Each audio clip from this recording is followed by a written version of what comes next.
आज के छोटे से वीडियो में बात करने वाला एक बहुत ही इंटरेस्टिंग टॉपिक के बारे में आपको बताएंगे कि क्यों ये जो थ्री फेज सिस्टम है, जो न्यूट्रल वायर हम यूज़ में ले रहे होते हैं, ये पतला क्यों होता है हमारे फेज वायर के कंपैरिजन में। साथ ही साथ हम ये भी बात करेंगे कि क्या बिना न्यूट्रल वायर के हमारे लोड को चलाया जा सकता है। सिंगल फेज सिस्टम में तो आपने देखा था, हमने आपको बताया था कि बिना न्यूट्रल वायर के आप किसी भी इलेक्ट्रिकल अप्लायंसेस को चला नहीं सकते हैं, क्योंकि जो न्यूट्रल वायर है वो बहुत सारी काम कर रही होती है। हमें एक रिटर्न पाथ प्रोवाइड करता है, वही हमारे सर्किट को कंप्लीट करता है, साथ ही साथ जो है हमारी ये पोटेंशियल डिफरेंस क्रिएट करता है दो टर्मिनल के बीच में। और ये सब जो है एक मस्ट कंडीशन होता है ताकि करंट फ्लो हो, और करंट फ्लो हो रहा है यानी कि आपका वो जो पर्टिकुलर लोड है वो काम कर रहा है।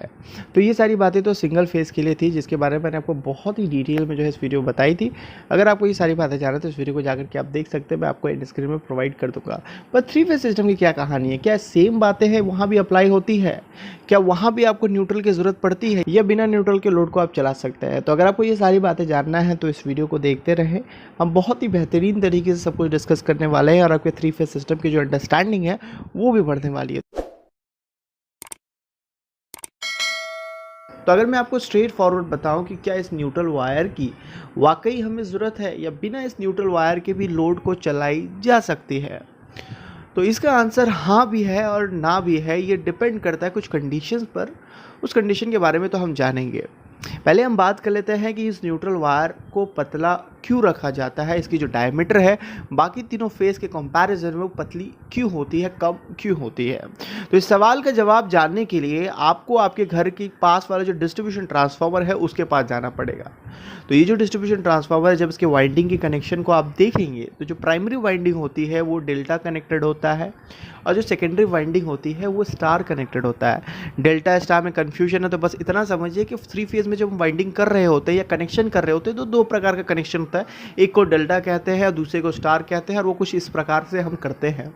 अब जब भी हम स्टार कनेक्शन करते हैं तो वहाँ पे हमें एक न्यूट्रल वायर मिलता है, इस बीच से हम जो है एक वायर को निकाल लेते हैं जिसे हम न्यूट्रल वायर कह रहे होते हैं। और डिस्ट्रीब्यूशन ट्रांसफार्मर के वोल्टेज रेटिंग के बारे में तो आपको पता होगा, मैंने पहले भी बताया है कि भाई इसके इनकमिंग में जो है अक्सर 11 किलो वोल्ट जो है लाइन वोल्टेज आता है, और आउटगोइंग में जो है आपको 415 के आसपास जो है लाइन वोल्टेज मिलता है। अब बहुत सारे लोगों को लाइन वोल्टेज या फेज वोल्टेज में कन्फ्यूजन होता है। पिछले वीडियो में भी जो है जब मैंने बताई थी इसके बारे में तो कमेंट में आप पूछ रहे थे, तो हालांकि मैंने उनको आंसर किया था, बट फिर भी आपको बता दे, हो सकता है कुछ लोगों को अभी भी डाउट हो। तो लाइन वोल्टेज कुछ नहीं है यार, मतलब जब हम किसी भी दो फेस के बीच में यानी कि दो लाइन के बीच में अगर वोल्ट मीटर लगा दे तो वो जो रीडिंग दे रहा है, वोल्टेज रीडिंग दे रहा है, तो उस वोल्टेज रीडिंग को हम लाइन वोल्टेज कहेंगे। बट अगर हम एक लाइन में एक फेज में वोल्ट मीटर का एक टर्मिनल फेज में कनेक्ट कर दें और दूसरा जो टर्मिनल है उसको न्यूट्रल के साथ कनेक्ट कर दें या उसको ग्राउंड के साथ कनेक्ट कर दें, तो उस वोल्ट मीटर ने जो हमें वोल्टेज रीडिंग दी है उस वोल्टेज को हम फेज वोल्टेज कहेंगे। तो जो हमारा 11 को 415 में भी जो कन्वर्ट कर रहा है, यानी कि दो फेज के बीच में जब हमने वोल्ट मीटर कनेक्ट करके देखा तो वो 415 के आसपास दिखा रहा था। बट हम जो न्यूट्रल वायर निकाले हैं उस न्यूट्रल वायर में एक टर्मिनल हमने कनेक्ट किया, दूसरा जो हमने फेज में कनेक्ट किया, तो हमें दिख रहा था कि 220 वोल्ट हमको मिल रहा है। और यही 220 वोल्ट यानी कि एक फेज और एक न्यूट्रल आपके घर में दे दी जाती है, और आप कहते हैं कि आपके घर में जो है सिंगल फेज सप्लाई आ रहा है। हालांकि ट्रांसफार्मर आउटपुट में जो है थ्री फेज दे रहा होता है, मतलब तीन वायर निकाल रहा होता है एक न्यूट्रल के साथ, तो उसमें से एक वायर आपके घर भेज दी जाती है, एक न्यूट्रल वायर भेज दी जाती है, और बाद बाकी दो जो फेज है वो किसी और घर में भेजा जाता है या किसी और बिल्डिंग में या किसी और लोकेलिटी में भेजा जाता है। तो ऐसे जो है आप मोटे मोटे तौर पे आप ऐसा कह सकते हैं कि ये जो डिस्ट्रीब्यूशन ट्रांसफार्मर है वो दो काम कर रहा है, एक तो वोल्टेज के लेवल को डिक्रीज कर रहा है, दूसरा जो है आपका थ्री फेज से जो है सिंगल फेज में कन्वर्ट कर रहा है, ऐसा आप कह सकते हैं। हालांकि एक्चुअली क्या हो रहा है वो आपको चीज़ें यहाँ पे समझ में आ रही है। पर मान लीजिए कि आपके घर में जो लोड की रिक्वायरमेंट है वो बहुत ज़्यादा है, आप बहुत बड़ी बड़ी मोटर चलाने वाले हैं, बहुत बड़ा बड़ा मशीन चलाने वाले हैं, तो इस केस में आपका सिंगल फेज सप्लाई से काम नहीं चलने वाला है, तो आपको थ्री फेज चाहिए। तो हमने दिया भाई, हमने चारों वायर आपके घर में भेज दिया, तीन फेज वायर भेजा, एक न्यूट्रल वायर भेजा, और आपने जो है इस तीनों फेज में जो है लोड कनेक्ट कर रखा है। तो ये पूरा जो है मान लीजिए कि आपका लोड है। तो यहाँ पे अगर आप देखेंगे कि यहाँ पे जैसे कि आप सर्किट में देख पा रहे हैं कि यहाँ पे ये न्यूट्रल वायर क्या करेगा, तो ये जो न्यूट्रल वायर है इस तीनों ही फेज वायर की जो करंट है उसके लिए एक रिटर्न पाथ प्रोवाइड कर रहा है। तो एग्जाम्पल से हम इसको समझते हैं कि मान लीजिए कि हमने तीनों पे जो है एकदम सेम टाइप का लोड करंट कर रखा है और 5 एम्पेयर करंट का जो है रिक्वायरमेंट है। तो फिर हमने देखा कि तीनों ही फेज वायर से 5 एम्पेयर करंट जो है फ्लो होता है और ये जो न्यूट्रल वायर है इस तीनों ही 5 एम्पेयर करंट का जो सबमिशन है उसको हमारे डिस्ट्रीब्यूशन ट्रांसफार्मर तक पहुंचा रहा है, यानी कि एक रिटर्न पाथ प्रोवाइड कर रहा है और ऐसे हमारा सर्किट पूरा कंप्लीट होता है डिस्ट्रीब्यूशन ट्रांसफार्मर से होते हुए। तो आपको समझ में आ गई कि किस तरीके से सर्किट कंप्लीट होता है और बीच में जितना भी अपने फेजेस में जो है लोड करंट कर रखा है वो भी जो है आपका काम करेगा, क्योंकि उसके अंदर से भी जो है करंट फ्लो हो रहा है। तो कायदे से अगर देखा जाए कि क्योंकि ये जो न्यूट्रल वायर है इस तीनों ही फेज वायर की करंट को जो है रिटर्न पाथ प्रोवाइड कर रहा है, यानी कि यहां से तो हमें यही समझ में आ रहा है चूंकि ये हमारी न्यूट्रल वायर तीनों ही फेज के करंट को रिटर्न पाथ प्रोवाइड कर रही है तो इसके अंदर से 15 एम्पेयर करंट जो है फ्लो होने वाला है और डिस्ट्रीब्यूशन ट्रांसफार्मर तक पहुंचने वाला है। और जैसा कि मैंने आपको पहले भी बताया है कि किसी भी वायर का जो क्रॉस सेक्शन है, यानी कि कितना मोटा वायर लेना है कितना पतला वायर लेना है, ये डिपेंड करता है कि उसके अंदर से कितना करंट फ्लो करवाने वाला है। अगर ज्यादा करंट फ्लो करवाना है तो आपको ज्यादा मोटा वायर लेना है, अगर कम करंट फ्लो करवाना है तो आप पतला वायर से जो है आपका काम बन जाएगा, क्योंकि वहां पे आपके लॉसेस कम होंगे। तो कम लॉसेस होंगे तो भैया आप पैसा बचा लो, पतला वायर यूज कर लो। तो ये चीज़ें आपको ऑलरेडी पता है। तो देखा जाए कि फेज वायर से जब 5 एम्पेयर का करंट फ्लो हो रहा है, न्यूट्रल वायर से 15 एम्पेयर का करंट फ्लो होने वाला है, तो हमें तो ज़्यादा मोटा वायर यूज में लेना चाहिए। पर आज के टॉपिक तो हमारी उल्टी है जस्ट कि हम न्यूट्रल वायर को पतला क्यों लेते हैं। इसके पीछे का क्या कहानी है, ज़रूर कुछ ना कुछ हमसे यहाँ पे मिस हो रहा है। ये बात तो सही है कि तीनों ही फेज वायर से हमारा 5 एम्पेयर का करंट फ्लो हो रहा है, और ये भी बात सही है कि ये जो न्यूट्रल वायर है वो इस तीनों ही करंट को जो है रिटर्न पाथ प्रोवाइड करने वाला है।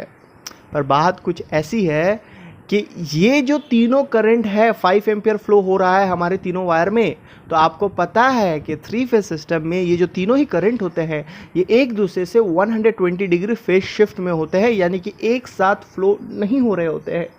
तो इसका क्या मतलब होता है, जो ITI के बच्चे हैं वो तो सोच रहे होंगे कि भाई ये फेज शिफ्ट क्या होता है। तो आप इस तरीके से समझिए, जैसा कि मैंने आपको बताया था कि जो अल्टरनेटिंग करंट होता है AC होता है वो अपनी डायरेक्शन को बदल रहा होता है। कभी इस वाले डायरेक्शन से फ्लो होगा तो कभी उसके ऑपोजिट डायरेक्शन से फ्लो होगा, यानी कभी पॉजिटिव से फ्लो होगा कभी नेगेटिव से फ्लो होगा। तो यहाँ पे एग्जैक्टली हो ऐसा रहा होता है कि जब R फेज से हमारा 5 एम्पियर का करंट पॉजिटिव डायरेक्शन से फ्लो हो रहा होता है, तो उसी वक्त Y और B फेज से जो है ऑपोजिट डायरेक्शन में जो है 2.5 एम्पियर का करंट फ्लो हो रहा होता है। तो अब अगर इस तीनों करंट को ऐड करेंगे, यानी कि positive 5 ampere, negative 2.5 ampere, negative 2.5 ampere, यानी कि इसको ऐड करेंगे तो आपको 0 मिलेगा और ये 0 एम्पियर करंट जो है आपके न्यूट्रल वायर से फ्लो हो रहा होगा। कब? जब तीनों ही फेज में same amount of current flow हो रहा होगा, और ये तभी होता है जब तीनों फेज में आप एक ही प्रकार का लोड कनेक्ट करते हैं जो सेम अमाउंट ऑफ करंट को जो है ड्रॉ कर रहा होता है। तो बैलेंस लोड कंडीशन में न्यूट्रल में जो है करंट फ्लो नहीं होता है, और यही वो कंडीशन होता है जिस कंडीशन में अगर आप न्यूट्रल वायर को हटा भी देते हैं तो आप बिना न्यूट्रल वायर के अपने 3 फेज लोड को आप आराम से चला सकते हैं। और इसका सबसे बढ़िया एग्जांपल होता है हमारा इंडक्शन मोटर। इंडक्शन मोटर जो एक बैलेंस लोड कंडीशन का एग्जांपल है, जहां पे जो है आप बिना न्यूट्रल वायर के इसको आराम से ऑपरेट करवा सकते हैं। और ये जो नंबर मैंने आपको बताया है कि 5 एम्पियर का करंट आ रहा है, 2.5 का जा रहा है, 2.5 का जा रहा है, फिर वेक्टर एडिशन किया आपको 0 मिल गया।